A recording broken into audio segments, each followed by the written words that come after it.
Hey, welcome to Terranel Designs. I'm Sam Nelson, and each week we redesign an outdoor living space to fit the individual style and needs of the homeowner. I'll walk you through my design process and get you some tips along the way.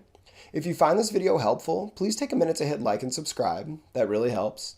And if you're looking to redesign your outdoor living space, head on over to our website, terraneldesigns.com, and click Get Started.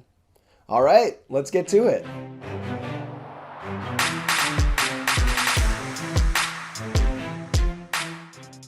For today's design, we have homeowners who have an existing deck that they use all the time for entertaining.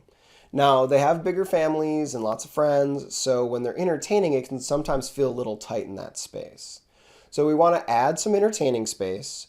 We want to come up with a cohesive landscaping plan for the front and the back of the house. And we also want to take a look at a couple different budget options. So let's take a look at the design, and I'll meet you back here in a minute.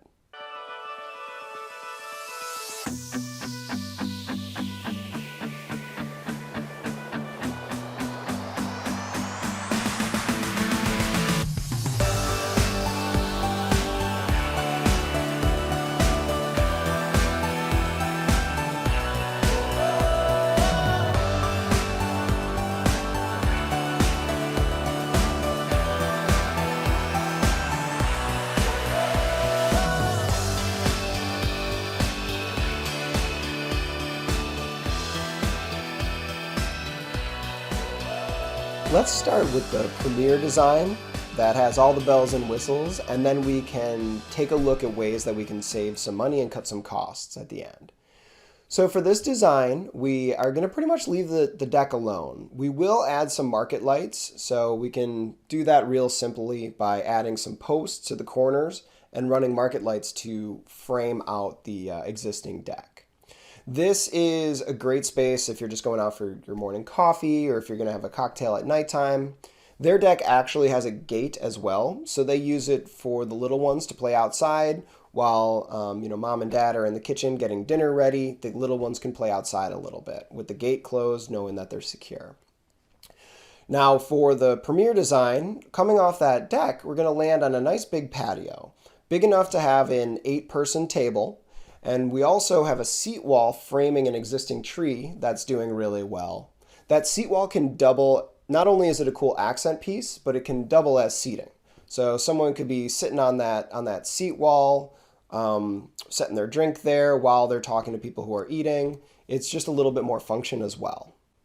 For the fire pit area, because the yard slopes down to the rear a bit, we're going to use a step down, so a change in elevation to bring a little bit more character into the design. We'll use a different style of paver in that same color family so that we have a little bit more character as well. Seat wall, just like around the tree, we're going to kind of mirror that look and wrap a seat wall around the fire pit area so that we have some built-in seating. This will be a gas burning fire pit, so it's really quick and easy to start. You can put the kids down, light a fire, no smoke, no smell. When you're done, shut it off. You don't have to worry about dousing it and any loose embers flying around. We have room for storage, so around the other side of the steps we have some deck boxes so that we can store cushions, we can store toys for the little ones, any other entertaining things that we'll need. We also have room under the deck where we can put some storage.